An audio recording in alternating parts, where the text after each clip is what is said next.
All right, ladies and gentlemen, you are welcome to another great episode of The Truth with Ben Jokes, your platform for undiluted political analysis.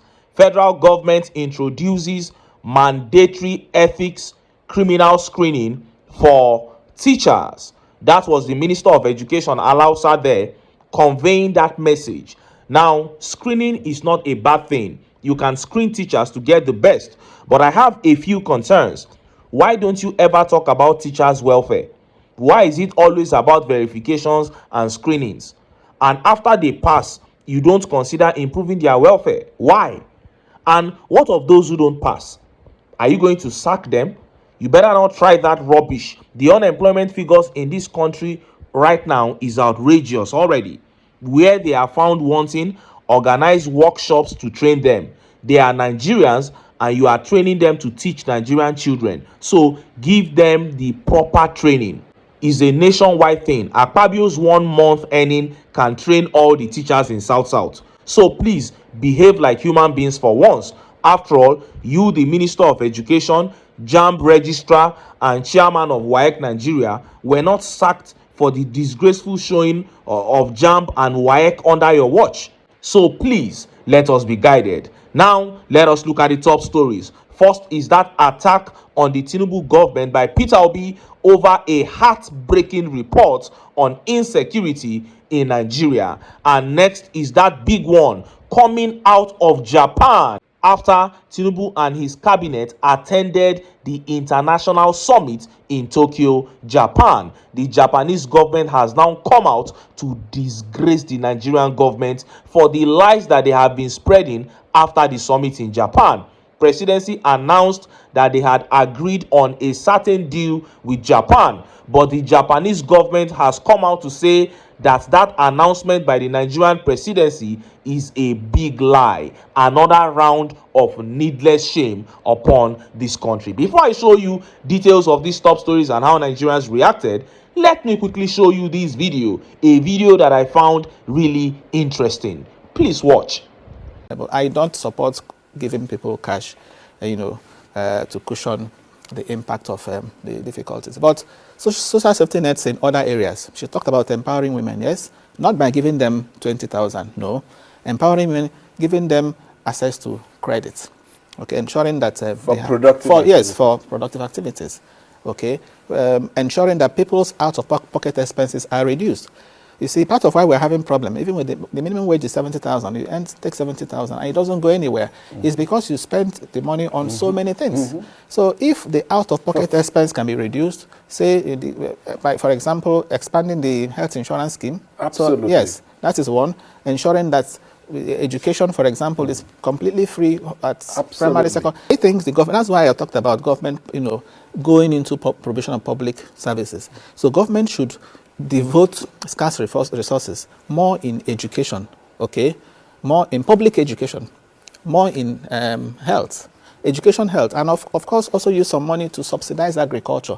By the time government does that, you can be sure that even the food pressure we're having, the common man will be able to eat when you're subsidizing agriculture. So government should be doing all of this. Then in terms of the road infrastructure, rail infrastructure, government should now bring in the private sector, to do those things. So the money and not committing public funds. Yes, and not committing public funds, because if you examples even abound. Each time I talk about this, what comes to my mind is the road that takes the Kefi-Makurdi road. You can drive on that road, with your eyes closed, because it's smooth. It's very good. That's one of the best to the best of my knowledge. But that's private sector. That was done by a Chinese company, and government only put in 15%.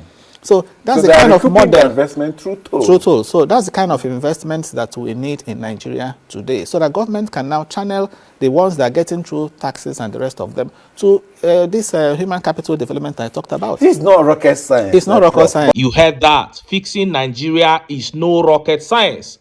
So many Nigerians have been fooled into thinking our problems as a nation are not solvable, but that is untrue. It is insincerity on the part of government that has kept us this way. So when a serious man with integrity says, listen, I can make a difference in 2 years and I can leave my name in history because of my performance after 4 years. I need only 4 years to do that. They will come and make you think it is impossible, but it actually is. Stop lying that you are doing conditional cash transfer of 25,000 naira to Nigerians. Nigerians are not beggars. Give them access to real credits that they can use to start up enterprise. They will not do that, because when they do that, they won't have enough money to embezzle again. Then reduce out of pocket expenses by subsidizing education, health, and even housing. Create good transport systems, then let private firms handle all the roads in Nigeria and collect tolls. It is as simple as ABC. But they are afraid that doing all these things will take money off the table for them to embezzle. Akpabio will no longer be able to budget 266 million naira for one street light. That is why they will not do the real things. They can sit down for 2 hours and tell you what government is doing, and the average man will not feel any impact from all those things that they have said, because they are not facing the real issues that can liberate the people. What you hear are phantom ideas, intangible investments, imperceptible things, things that you cannot see with your eyes. Those are the things that government claims to do for the people. What a disaster. And then they make it seem as if the right things cannot be done. That is why we do all these things, to disabuse the minds of Nigerians that if we actually put our foot down and get in the right people, the right things are even easier. It is easier to do the right things than all these wrong things that they are doing. So, if Nigerians are tired of the status quo, then we should cast aside our sentiments, come together, and get rid of the APC. Now, let us look at the top stories. First is that reaction from Peter Obi to that brutal report on insecurity. And next is that big one coming out of Japan. Japanese government has come out to deny a major announcement made by the TINUBU cabinet after they returned from the summit in Tokyo. The Japanese government said that particular claim by the Nigerian government is false. Let's start by taking that update from Peter Obi. Look at how the papers reported it. Nigeria now a killing field with over 10,000 deaths under Tinubu's watch. Peter Obi, the presidential candidate of the Labour Party LP in the 2023 election, Mr. Peter Obi has again bemoaned the senseless killing spree by non-state actors across Nigeria. In a post on his official X handle yesterday, Obi said, "We can't stop bemoaning the unending killings in the country. Despite not being at war, the killings, abduction and banditry incidents in our country continue to be daily and increasing at a worrisome rate." Over the weekend, I read in the dailies that Amnesty International warned that the Nigerian government is emboldening bandits through its stunning failure to protect citizens. Amnesty International further revealed that in just 2 years of this administration, over 10,000 Nigerians have been killed by armed groups in various states across Nigeria. Instead of improving security, insecurity has worsened under this administration, and in just 2 years with new armed gangs. Imagine. Nigeria, which is not even officially at war, has recorded over 10,000 civilian deaths in just 2 years, a number similar to civilian deaths in Ukraine, which is officially at war. This is so sad. Over 10,000 Nigerians, more than 10,000 Nigerians killed under the TINUBU administration.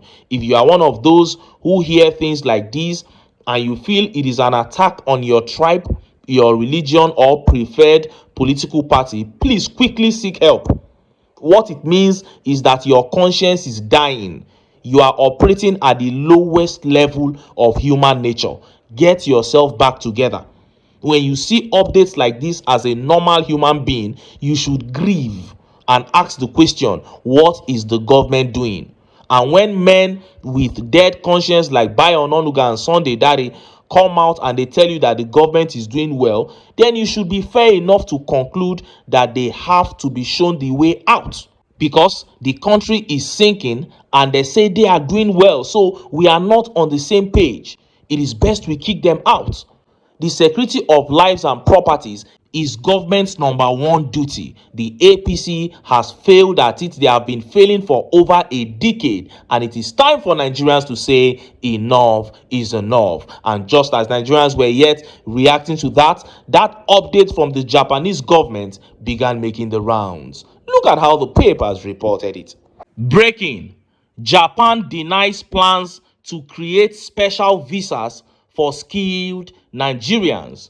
During the 9th Tokyo International Conference for African Development last week in Yokohama, the Japan International Cooperation Agency announced the launch of the JICA African Hometown to strengthen exchanges between African countries and Japanese local governments. JICA designated 4 cities to 4 African countries. Kisarazu was named as Nigeria's hometown. Nagai was the hometown of Tanzania. Sanjo was matched to Ghana, and Imbari was the hometown of Mozambique. A statement signed by Abiodun Oladunjoye, Director of Information at the State House, had said the Japanese government would create a special visa category for highly skilled, innovative, and talented young Nigerians who want to move to Kisarazu to live and work. Artisans and other blue-collar workers from Nigeria who are ready to upskill will also benefit from the special dispensation visa to work in Japan. The statement dated August 22 added, the development was widely reported locally and internationally. But in a statement on Monday, the Japanese Foreign Ministry denied such plans. It confirmed that the JICA Africa Hometown programs plans to promote exchanges between the 4 Japanese cities and the 4 African countries through various activities, including the organization of exchange events involving JICA Overseas Cooperation volunteers. But on the other hand, there are no plans to take measures to promote the acceptance of immigrants or issue special visas for residents of African countries. And the series of reports and announcements concerning such measures are not true, the statement added. The Japanese Foreign Ministry said it would continue to issue appropriate statements on the subject. Meaning, stop taking your statements, stop listening to the presidency of Nigeria. We will continue to issue appropriate statements concerning that subject.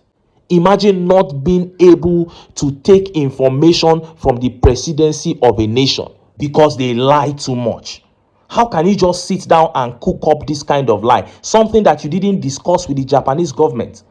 Do you know they can even get angry and cancel that Kisarazu deal entirely for this lie about special visas? I have lost count of the number of times this kind of thing has happened under TINUBU. Aso Rock will issue a statement involving the government of another country, and that country will come out and debunk the statement. This has happened close to 10 times in the last 2 years. There are 3 other African countries involved in a similar agreement: Tanzania, Ghana, and Mozambique. None of those other 3 has come out to say anything as irresponsible as what these guys have said here, lying about free visas. And if you look at it from another angle, you will begin to weep for this country. The Nigerian government is happy to announce free visas for the most skilled Nigerians to leave the country to Kisarazu in Japan. You are so happy about it to the point that you are lying. You want your young ones to leave. That was how Abike Dabiri went and lied when UAE placed a ban on Nigeria, a visa ban. She said they had lifted the ban. You people should start applying so that you can leave the country. UAE came out and said, Madam, we have not lifted the ban.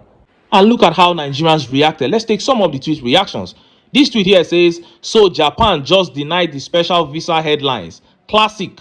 1 minute, Nigeria is busy celebrating a hometown abroad.